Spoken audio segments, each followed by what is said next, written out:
Hello, everyone. Welcome back. We have one of two remaining lectures for our unit on the American Revolution. Today, we are going to be taking a look at what is happening to our friendly northern neighbors, the Canadians, during this War of Independence.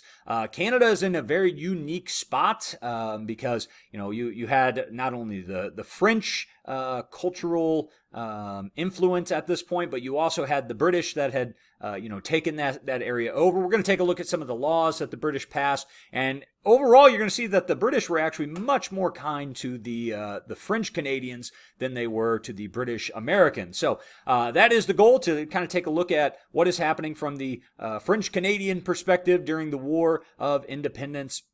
I do want to remind those IB history students that are watching this that part of what you are expected to produce when it comes time for your papers, the end of senior year, is you are able to produce some perspective outside of the United States, and this would satisfy part of that. So it is IB history of the Americas, not of America. So we are going to be gaining a little bit different perspective from just your normal American history look at the War of Independence. So I hope you guys enjoy it, and I hope you learn a few new things. Overall, you're going to see that the Canadians really didn't want to have too much of a role in this war. And frankly, I think you'll realize that we can't really blame them for it.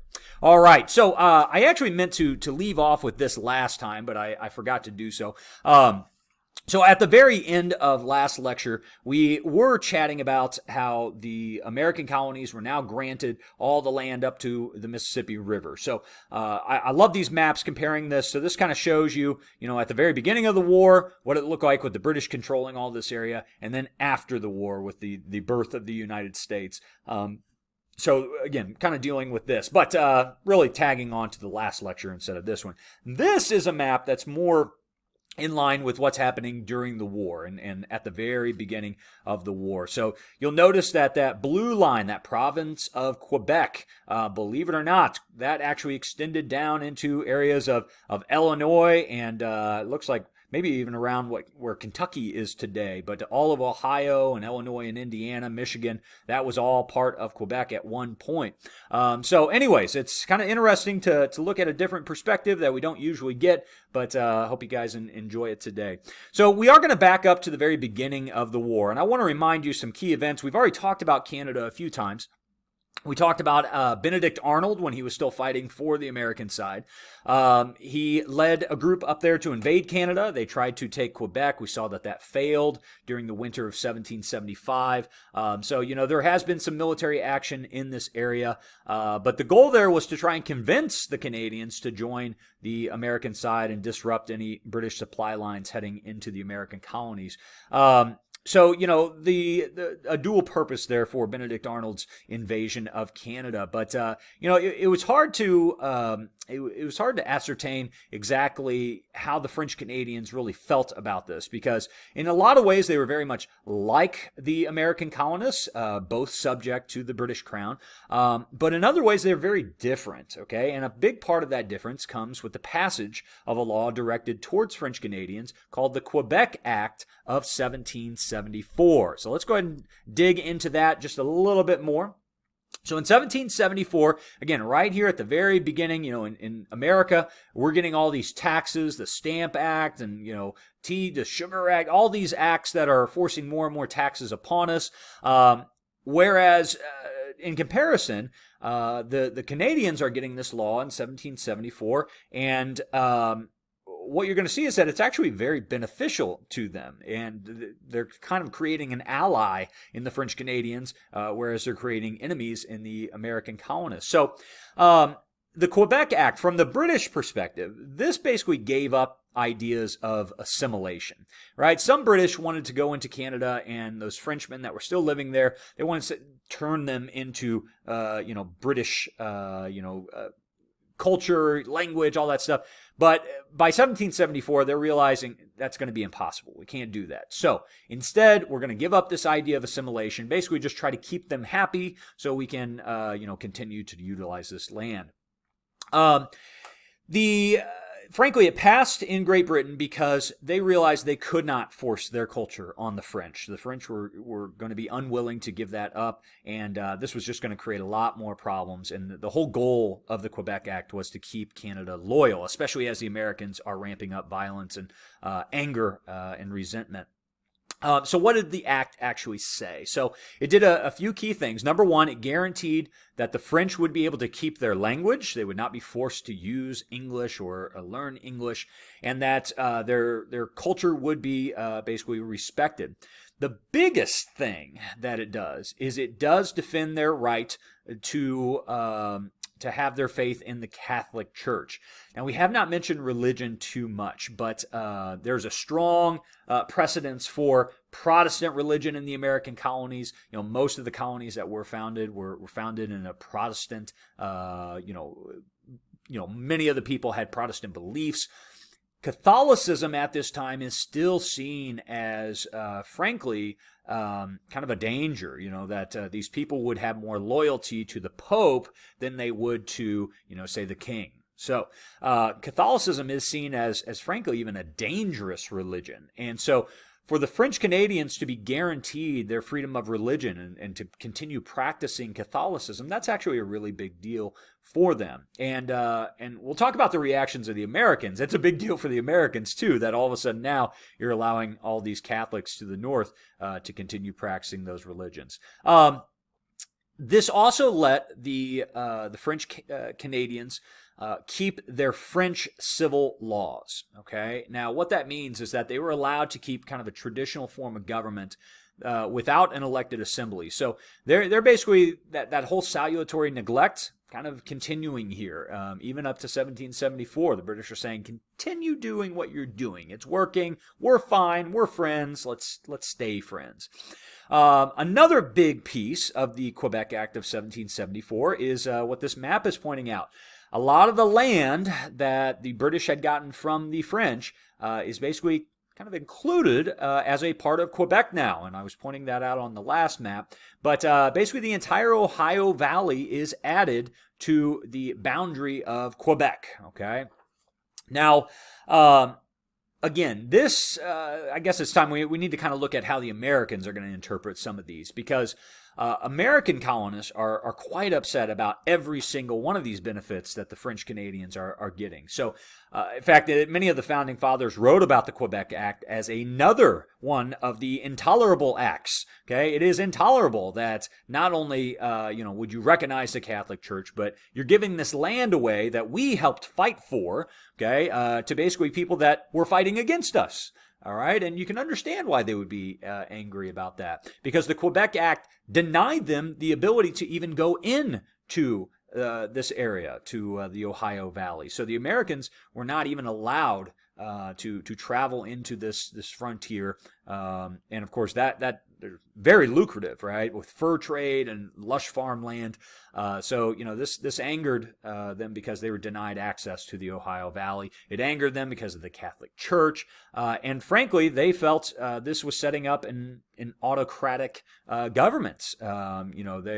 The French Canadians had not necessarily been practicing democracy in the same way that the American colonists had, and so they think that they're setting up a French Catholic autocratic government to the north, and that was something that was very concerning to them. Samuel Adams actually said that he was, in some ways, he was kind of more concerned with religion than even politics.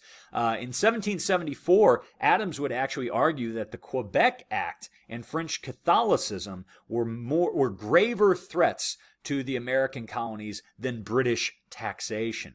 So, man, if that doesn't put it in perspective to you, I mean, this was religion's a major part of these people's lives at this time, and they saw this menace to the north. These people that they had literally fought against in the French and Indian War are now a part of the empire, and now are allowed to practice what they see as an evil faith, and granted, they're being surrounded, right? By being given the land of the Ohio Valley, these American colonists say we're being surrounded by Catholics now. Why did we fight to allow this to happen? Well, let's talk a little bit about those French Canadians and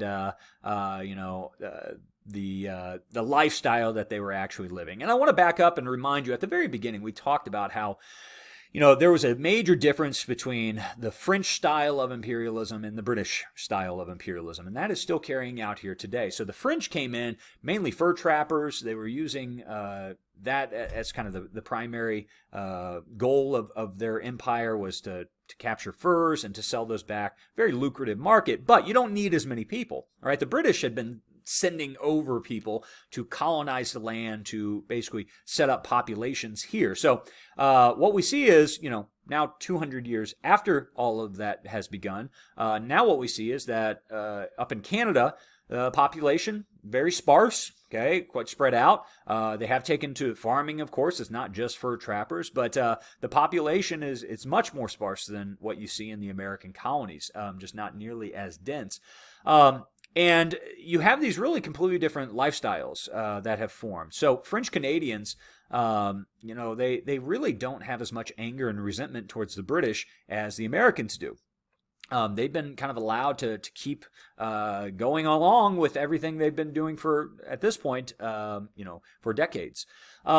Americans did hope that they could get the French Canadians on their side, that they could be induced to joining, because they thought maybe their loyalty would be uncertain. This would be an opportunity for them to become independent. And in 1774, the Continental Congress actually will send an appeal to Quebec. They actually send representatives from Congress to actually ask them to join the revolution. Okay. French Canadians they want nothing to do with it, and frankly, I really can't blame them from their perspective. Even though it may have been better for them in the long run, perhaps, I don't even know if that's true. They just don't see the gain. They don't see the positive. Basically, you would be risking everything about really what was kind of a perfect situation. This government that was a long ways away, that was basically allowing you to do whatever you wanted. And you want to all of a sudden, throw your lot in with these rebels to the south that are about to get crushed by the most powerful military on the face of the earth? I don't think so. So they are not moved at all by these American expressions of friendship. They understood the hostility from the Americans, and so again, why join up with them? They're angry about some of the rights and privileges that we're able to enjoy up here, and so really it would have been foolish of the French Canadians to give up all the assurances of the Quebec Act for really vague promises of Congress, really this extra legal entity that really didn't have any true power at the time. And again, why would you give up? These people speak French. Why would you give up or even threaten your ability to have a French culture continue? If from their perspective, God forbid, the Americans won.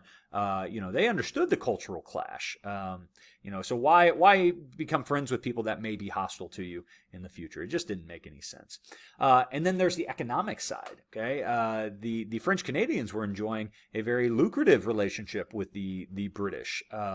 Quebec merchants are saying, why would we risk, why would we risk all trade when we have the most powerful empire on earth that we have a good trade relationship with? Why would we risk that to trade with a bunch of colonies that,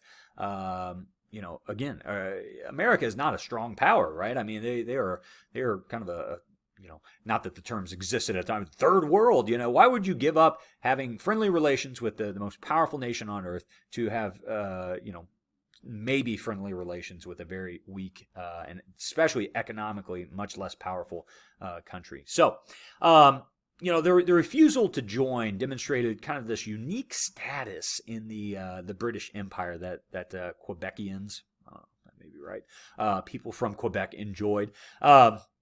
They would frankly remain unconcerned with imperial affairs. They are just not gonna care. They're up in Canada and they're enjoying their lives. So why would they really care what's going on? They really are mainly focused on continuing their culture, continuing their identity that had been formed out of the Canadian wilderness, and and it had been guaranteed by the Quebec Act. So, you know, I really can't blame them when you look at it from that perspective. All right, let's talk just very briefly about Nova Scotia. And this will be our last part, probably our shortest lecture of the entire series.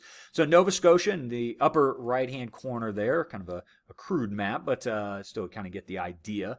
Nova Scotia plays a very interesting role in the American Revolution. Because there was a large number of New Englanders that were living in Nova Scotia, but they displayed very little interest in joining the Americans as well. So it wasn't just the Quebecian side, but the Nova Scotians, they really didn't want to join up either.